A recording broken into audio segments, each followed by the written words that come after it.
So today we're going to be reading Color Shows Mood. And while I'm reading this to you guys, I'm going to be showing you the thinking process that happens in my head when I'm reading, especially when I see words I don't know or new concepts that are interesting to me, that I'm curious about, that I have questions about. Because whenever we're reading, remember, we don't want to be passive readers. We're not just staring at a piece of paper, right? We're constantly thinking, how does this apply to my life? How can I make this better? You know, what ideas do I have about this? What questions or concerns do I have about this? So I'm just going to show you guys what I think when I'm reading. Artists use color to create patterns. Color can also show different moods.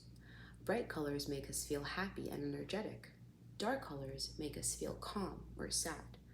So I notice when I see light blue, for example, or very light pastel colors. Pastel colors are very like beige colored, light blue, light pink. They're very calm colors.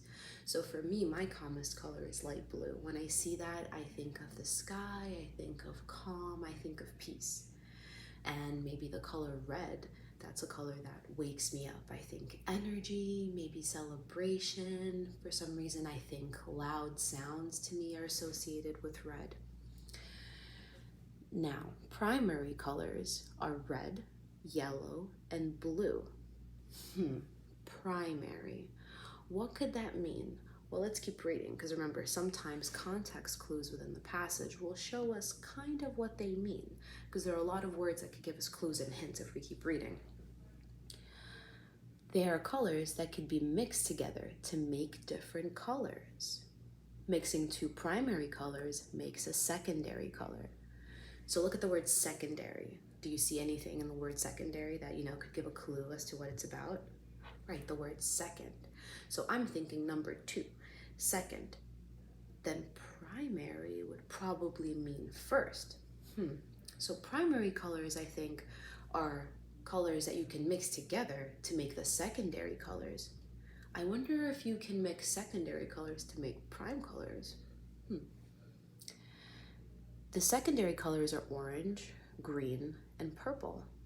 Orange is made by mixing yellow and red.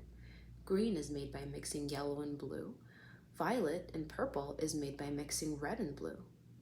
Interesting. I remember every time that I mixed 2 primary colors together, we could get one of these colors. You guys remember in art class, whenever we wanted to make a different color, all we need is the 3 primary colors, the 3 first colors, which is yellow, blue, and red. Let's see. Some intermediate colors are blue, violet, and red, orange. Intermediate colors. Now, when I look at the word intermediate, I automatically see mediate. That kind of sounds like the word medium, like middle. So in my head, I'm thinking intermediate colors, maybe colors that are in the middle, so they're not primary and they're not secondary. Those are the colors that we get when we mix the secondary colors. Interesting. Black, white, and gray are special colors. They're called neutral colors. What if I don't know what the word neutral means? Let me think. Black, white, and gray. When I think about them, they do look very different than all the other colors. They're almost less spicy. They have less energy to them. Neutral colors. Interesting. So if I don't know what that word means, I would try to figure it out from the other colors that are described in the words that the passage uses to describe those words. So neutral in this case would mean just kind of like flat. They're flat colors. They're neutral. They're not primary. They're not secondary, because you can't quite mix just 2 colors and get it right. Let's see. Colors have been organized into a color wheel. It shows the 3 primary colors, the 3 secondary colors, and the 6 intermediate colors. Artists use the color wheel. It helps them know which colors they want to use together. Now that sentence is also interesting. It helps them know which colors they want to use together. Now I'm curious. I think without actually making a color wheel or looking at one, I'm gonna have a hard time understanding what that means, right? This almost suggests what? That different colors go together better than others do, right? And artists use this wheel to help them create better art. So now we're all going to look at a color wheel and see which colors go well together and why.